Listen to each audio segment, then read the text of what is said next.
పాకిస్తాన్ ఆఫ్ఘనిస్తాన్ సరిహద్దుల్లో ఉద్రిక్తత నెలకొంది. ఇరు దేశాల మధ్య ఇప్పుడు భీకర యుద్ధం కొనసాగుతోంది.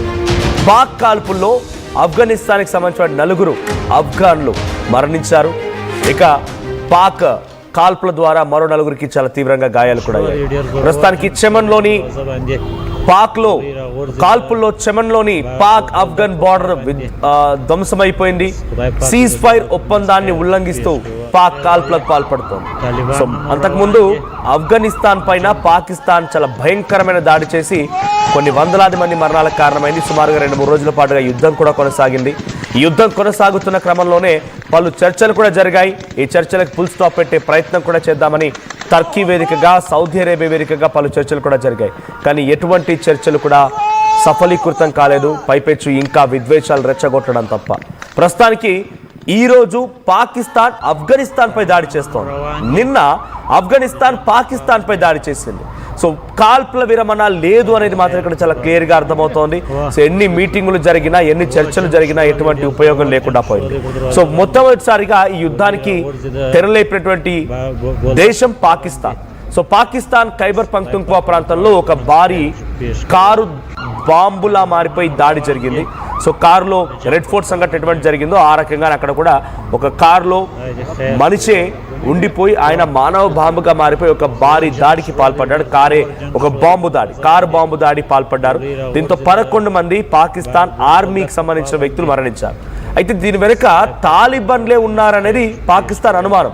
సో ఆ తర్వాత వారం 10 రోజుల పాటుగా వెయిట్ చేసింది. ఆ తర్వాత పాకిస్తాన్ ఆఫ్ఘనిస్తాన్ పై చాలా భయంకరమైన దాడి, రాత్రికి రాత్రే పెద్ద ఎత్తున మిస్సైళ్లతో విరుచుకుపడింది. ఈ మిస్సైళ్లతో విరుచుకుపడేటువంటి దాంట్లో సుమారుగా 10ల సంఖ్యలో మరణించారు. పెద్ద ఎత్తున భవనాలన్నీ కుప్పకూలిపోయాయి. చాలా భయంకరమైనటువంటి ఒక వాతావరణం ఆఫ్ఘనిస్తాన్ నెలకొంది. ఆఫ్ఘనిస్తాన్ కాబూల్ ప్రాంతంలో ఈ దాడులు జరిగితే కాబూల్ నగరం మొత్తం కూడా ఒక్కసారిగా అతలాకుతలమైంది. ఆ తర్వాత ఆ సమయంలో ఆఫ్ఘనిస్తాన్కి సంబంధించినటువంటి రక్షణ శాఖ మంత్రి యాకూబ్ మన భారతదేశంలో పర్యటిస్తూ ఉన్నాడు. భారతదేశంలో చర్చలు జరిపిస్తూ భారతదేశపు అధికారులతో లేకుంటే ఇక్కడటువంటి దేశ మంత్రులతో మాట్లాడుతూ, కేంద్ర మంత్రులతో మాట్లాడుతూ చర్చలు జరుగుతూ ఉన్నాయి.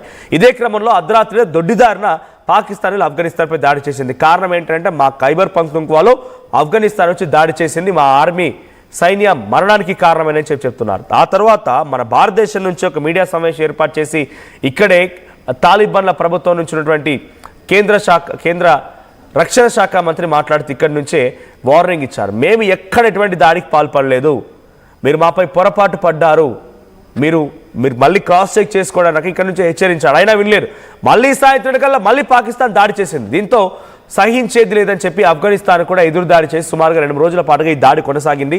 ఈ 2-3 రోజుల దాడిలో అటు ఆఫ్ఘనిస్తాన్ వైపు ఎక్కువగా మరణాలు ఉన్నాయి, పాకిస్తాన్ వైపు కూడా చాలా పెద్ద ఎత్తున మరణాలు సంభవించాయి. కంపారిటివ్లీ ఆఫ్ఘనిస్తాన్తో పోలిస్తే కొంత తక్కువగా ఉన్నప్పటికీ పాకిస్తాన్లో కూడా చాలా పెద్ద ఎత్తున మరణాలు సంభవించాయి. ఏకంగా సింధు ప్రావిన్స్ వరకు కూడా మిసైల్స్ని ప్రయోగించగలిగింది ఆఫ్ఘనిస్తాన్. సో ఇప్పుడు మళ్ళీ అటు యుద్ధం ముగింపు పలకడానికి సౌదీ అరేబియాలో, టర్కీలో కొన్ని శాంతి చర్చలు జరిగినప్పటికీ ఆ చర్చలు ఏమాత్రం కూడా సఫలీకృతం కాకపోగా పాకిస్తాన్ మళ్ళీ ఆఫ్ఘనిస్తాన్పై దాడి చేసింది. అయినా ఒకసారి మౌనంగా ఉండిపోయింది ఆఫ్ఘనిస్తాన్. సమయం దానంతరదే సమాధానం చెప్తుందనేటువంటి మాటని అక్కడ ఆఫ్ఘనిస్తాన్ తాలిబాన్ల ప్రభుత్వం, తర్వాత జబీయుల్లా ముజాహిద్ అక్కడి ఆ తాలిబాన్ల అధికార ప్రతినిధి కూడా ఈ విషయంపై మాట్లాడుకొచ్చారు. అయినా పాకిస్తాన్ వినలేదు. పాకిస్తాన్ వినకుండా మళ్ళీ దాడి చేసింది. ఇక ఉపేక్షించేది లేదన్నట్టుగా నిన్న ఆఫ్ఘనిస్తాన్ దానికి ప్రతీకార దాడిలో భాగంగా పాకిస్తాన్ ప్రాంతంపై రెచ్చిపోయింది. నిన్న దురంద లైన్ దగ్గర అంటే బార్డర్ షేరింగ్ ఏరియా సుమారుగా 2164 కిలోమీటర్ల వెంట ఆఫ్ఘనిస్తాన్ తన సైన్యాన్ని మోహరించి, తాలిబాన్ల సైన్యాన్ని మోహరించి ఒక్కసారిగా దాడి చేయడం మొదలు పెడితే పాకిస్తాన్ సంబంధించిన సైన్యం పరుగులు తీసింది. వెంటాడి హతమార్చారు. సుమారుగా 10ల సంఖ్యలో మరణాలు సంభవించాయి. ఇలా కూడా ఈ రోజు మళ్ళీ పాకిస్తాన్ ఆఫ్ఘనిస్తాన్ నిన్న చేసిన దాడికి ప్రతీకారంగా ఇప్పుడు ఆఫ్ఘనిస్తాన్ పై పాకిస్తాన్ దాడి చేస్తే పాకిస్తాన్ దాడిలో ఆఫ్ఘనిస్తాన్లో 4 సైన్యంతో పాటుగా మరో 4 అమాయకపు జనం కూడా ఇబ్బంది పడ్డారు, గాయాలయ్యాయి, మరణించారు కూడా. సో ప్రస్తుతానికి పాక్ ఆఫ్ఘన్ బార్డర్ మొత్తం కూడా చమన్, ఈ కాల్పుల్లో చమన్ అనేటువంటి ప్రాంతం మొత్తం కూడా పాక్ ఆఫ్ఘనిస్తాన్ బార్డర్ అది పూర్తిగా ధ్వంసమైపోయింది. సీజ్ ఫైర్ ఒప్పందాన్ని రెండు దేశాలు కూడా ఉల్లంఘించేటువంటి భావనలో పాకిస్తాన్ ఉంది. కానీ ఆఫ్ఘనిస్తాన్ మాత్రం మేము ఉల్లంఘించలేదు, మొదటగా మాపై దాడి చేసింది పాకిస్తానే కాబట్టి మేము తిరిగి దాడి చేశాం, ఇప్పుడు మళ్ళీ దాడి చేస్తోంది. ఈ ఉల్లంఘనకి కారణం పాకిస్తానే. ఈ విషయాన్ని ఈరోజు మళ్ళీ పాకిస్తాన్ విషయం పైన ఆఫ్ఘనిస్తాన్ దేశ విదేశాల్లో చర్చ చేసే అవకాశం కనబడుతోంది. సో పాకిస్తాన్ వెనక ఉన్నది ఎవరు మీ అందరికీ తెలిసిందే. అనేక రకాలుగా నిధులు సమకూర్చి, పెట్టుబడులు పెట్టి, డబ్బులు ఇచ్చి, ఆయుధ సామాగ్రిని సమకూర్చి వెన్నుదన్నుగా ఉన్నటువంటి ఒక వ్యక్తి, అగ్రరాజ్యాన్ని పరిపాలించే ఒక వ్యక్తే ఈ పాకిస్తాన్ వెనక ఉన్నాడనేది మాత్రం చాలా స్పష్టంగా ఎక్కడ చూసినా జరుగుతున్న చర్చ. మా ప్రజలు నవీన్ కూడా ఉన్నారు. నవీన్, సో ఈ రోజు జరుగుతున్నటువంటి దాడి పైన ఎటువంటి అప్డేట్స్ ఉన్నాయి? అంతకంటే ముందు ఒకసారి I get back to again. So ఒక్కసారి ఈ రోజు దాడికి సంబంధించిన ఆ విజువల్ చూడండి. ఏ రకంగా మిసైల్ దూసుకొచ్చాయి డ్రోన్ల ద్వారా పాకిస్తాన్ ఆఫ్ఘనిస్తాన్ పై ఎటువంటి దాడికి పాల్పడింది, చమన్ ప్రాంతం ఎటువంటి అలజడి నెలకొంది, ఒకసారి విజువల్ చూడండి.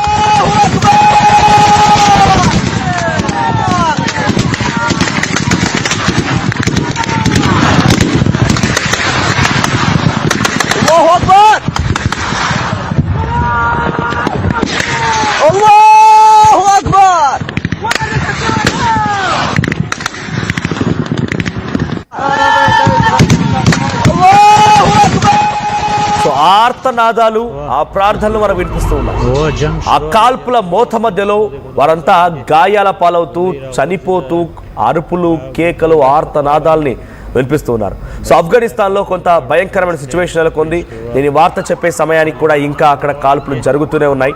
సో ఆఫ్ఘనిస్తాన్కి సంబంధించినటువంటి ప్రభుత్వం, అక్కడ తాలిబాన్ల ప్రభుత్వం కూడా దానికి తదనుగుణంగా మేము సమాధానం చెప్తామనేటువంటి మాట చెప్తున్నారు.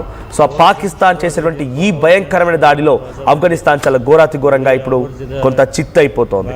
సో ఆఫ్ఘనిస్తాన్ కూడా గతంలో ఏకంగా దీని వెనుక ఎవరున్నా, అవసరమైతే డొనాల్డ్ ట్రంప్ లాంటి వాళ్ళు పాకిస్తాన్ వెనుకున్నా కూడా ఆయన సైతం ఉపేక్షించాం, ఆయన సైతం వదిలిపెట్టాం, దాడి చేస్తాం, మా సత్తా ఏంటో మేము చూపిస్తాం, మా స్ట్రెంగ్త్ మేము చూపిస్తామని చెప్పుకొచ్చారు. కానీ హియర్ కమ్స్ నథింగ్. సో ఇక్కడ మాత్రం ఏం కనిపించట్లేదు, కొంత ఇబ్బంది పడాల్సిన పరిస్థితి వచ్చింది ఆఫ్ఘనిస్తాన్ కూడా. సో పాకిస్తాన్ మాత్రం బలుపుని కొనసాగిస్తోంది. తనకున్నటువంటి బలుపు, ఇంకా అహంకారాన్ని, తన వాపుని మొత్తాన్ని కూడా ఆఫ్ఘనిస్తాన్ పై చూపించే ప్రయత్నం చేస్తోంది. ఇంకా ఈ దాడులు కొనసాగుతున్నాయి. సో ప్రతిసారి కూడా భారత్కి ఆఫ్ఘనిస్తాన్ సపోర్ట్ చేయడమో, రష్యా నుంచి సపోర్ట్ రావడమో, ఏదో ఒక సంఘటన జరిగినప్పుడల్లా ఆఫ్ఘనిస్తాన్పై దాడి చేస్తోంది. సో ఈ దుర్మార్గపు దేశానికి, ఈ పాపిస్టి కుక్కలకి, ఈ నీచ్ కమెంట్ కుత్తేగాలకి ట్రంప్ పదే సహకరిస్తుండడం మూలంగానే ఇంతలా రెచ్చిపోవడం, ఇంతలా ఇబ్బంది గురి చేయడం, ఇంతలా ఓ దేశం పైన దాడి చేయడం. సో సీజ్ ఫైర్ ఒప్పందాన్ని ఉల్లంఘిస్తే మరోసారి పాకిస్తాన్ చేసిన దాడిని ఆఫ్ఘనిస్తాన్ ఎలా తిప్పికొడుతుందో చూడాలి. సో ప్రస్తుతానికైతే ఈ దాడి ఇంకా కొనసాగుతుంది. ఈ దాడిలో ఇప్పటికే ఈ రోజు జరిగినటువంటి ఈ దాడిలో 8 మంది మరణించారు. ఇంకా ఈ మరణాల సంఖ్య పెరిగే అవకాశం ఉంది. చాలా మంది గాయాల పాలయ్యారు. రోజు రోజుకి దాడి తీవ్రత పెరుగుతూనే ఉంది. దురంద లైన్ వెంట ఒక హై టెన్షన్ ఉంది. ఇప్పుడు చమన్ ప్రాంతాన్ని మొత్తం కూడా ధ్వంసం చేశారు. ఇంకా ఈ దారుణాలు, ఈ మరణకాండ పెరిగే అవకాశం ఉంది. ఇటు ఆఫ్ఘనిస్తాన్ మళ్ళీ దాడి చేయవచ్చు, పాకిస్తాన్ దాడి చేయవచ్చు. ఈ యుద్ధం కొన్ని రోజుల పాటే కొనసాగొచ్చు. అయితే ప్రతి దేశంలో జరిగినటువంటి యుద్ధాన్ని, దేశ విదేశాల్లో జరిగే ప్రతి యుద్ధాన్ని నేనే ఆపుతున్నానని చెప్పి పదే చెప్పుకునే డొనాల్డ్ ట్రంప్కి మరి తన మిత్రత్వ దేశం, తను సహాయం చేసినటువంటి దేశం, తన ఫ్రెండ్లీ నేషన్, ఇవన్నీ చేసినటువంటి దాడులు మాత్రం డొనాల్డ్ ట్రంప్ కనిపించకుండా కళ్ళు మూసుకొని పోయాడన్నటువంటి ఒక చర్చ కూడా ఇంటర్నేషనల్లో జరుగుతుంది. చూద్దాం మరి దీనికి ఎటువంటి సమాధానం ఆఫ్ఘనిస్తాన్ ఇస్తుందో అనేది.